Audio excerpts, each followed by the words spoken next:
It's truly a pleasure to be here at UC Davis. This is an institution that I get to represent every single day in the Assembly and work hard on those issues relative to higher education. But the forum here today will focus on closing the gender pay gap and empowering women to get into the field of science, technology, engineering, and math. Before we get further into this, I just wanted to share with you that, to my own surprise, I really received some pushback in a couple of our district offices on holding this event here today, wondering why we're doing this for women and why we're not doing this for men. And I just thought that it would be apropos to bring this up and just say, well, let me share why. And we do have a response for people that do call our office or email our office on this. According to the U.S. Census Bureau, over the last decade, full-time working women have earned 77 cents on the dollar to what their male counterparts doing the same work make. In 2013, that disparity amounted to an average wage gap of $10,876. For women of color, that disparity is even worse. When it comes to STEM education, women continue to be underrepresented. Increasing the number of women in STEM degrees and careers has the potential to decrease that overall wage gap. We have a distinguished group of panelists. I'm very proud to have them here today to help share their stories and their perspectives about these important issues to the state of California, to the United States, and to the world, frankly, because this is a global problem as well. The first contributor I'll talk about is the issue which we're all pretty familiar with, which is gender bias, stereotypes, and discrimination.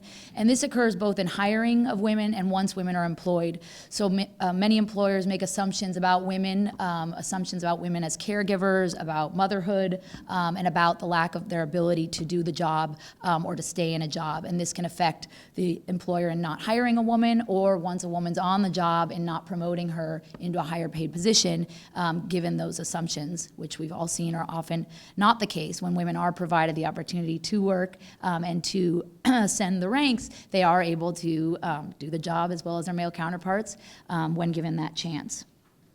And I should note, there are federal and state laws that prohibit discrimination in employment, but despite those laws, this kind of discrimination persists in hiring and in employment.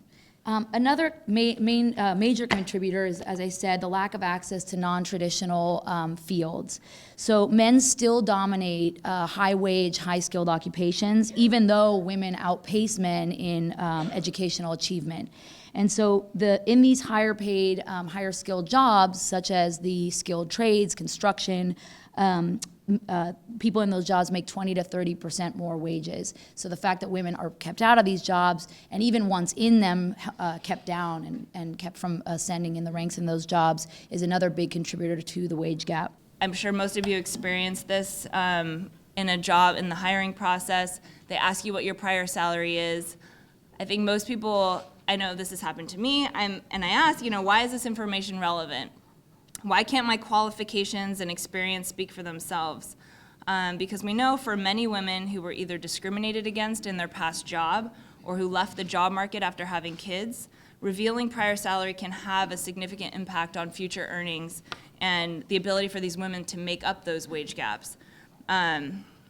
We know employers anchor new salaries to old ones. And the other issue is lower prior salaries can also have the effect of devaluing women's worth. We know it certainly cannot be true that women are worth 70 cents for every dollar a man is worth. So again, this ties back to implicit bias. If an employer does not have prior salary history, the employer is forced to make the salary decision based on more objective criteria like experience and education. And Assemblymember Dodd's bill, which again is a reintroduction from last year, would require state contractors to submit equal pay reports. So compiling data, payroll data broken down by gender and race. And this is something that President Obama is pushing for also at the federal level with federal contractors. So by requiring employers to put together equal pay reports, we will also be addressing implicit bias, because it forces employers to take a look at whether there are wage disparities in their workforce and to see whether there are legitimate reasons to explain those disparities. These job polarization trends have resulted in two interesting phenomena for women. And the first is that we have seen a greater overall change in the task allocation. That means the types of jobs women hold. So that they are now more employed in what we call routine cognitive positions. So these are positions in which you see a lot of routine tasks but still require abstract thinking. So nurses, teachers, secretaries, childcare. What we have seen is this has also created what we call a pink-collar occupational effect. And that is that men who enter into these occupations actually also experience a negative wage impact by entering into a more female-dominated position. The second thing that we have seen is a rapid movement of women out of middle-skill routine jobs and into high-skill, high-intensity jobs in non-routine cognitive task-intensive industries. So this is management positions, corporate positions in finance, real estate, STEM. And we know a variety of micro-level research says that while this has been good in terms of increasing wage, just at the general level or the normative level, we know that women in these occupations and jobs face significant challenges in terms of time pressures, family work pressures, but also that even in the presence of paid maternity leave, this is my favorite fact, women's off-ramp to take care of family or sick parents actually has a substantial impact on their overall wages over the course of their career at about 30% as compared to what it would be for a man to take that same amount of time off of his career. And I've had that hourly figure for the last 20 years, and the latest hourly figure that I could find was the average hourly rate for daycare workers is $9.74 an hour, and the average hourly rate for parking lot attendants is $10.39 an hour. And we pay zookeepers $11.89 an hour. So we pay people who watch animals in the zoo more than we pay women who watch our children. So how can we raise the wages of women in these female-dominated occupations? Childcare. Maybe it's because women didn't unionize. You know, maybe we should be unionizing childcare workers.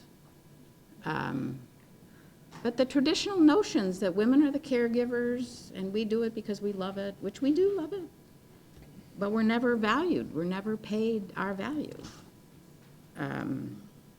So that's my favorite example. Closing the pay gap is about gender equality, for sure, but it's also about equal opportunity. It's about making families stronger. It's also about improving our entire economy. And it's about leaving California a better place for future generations.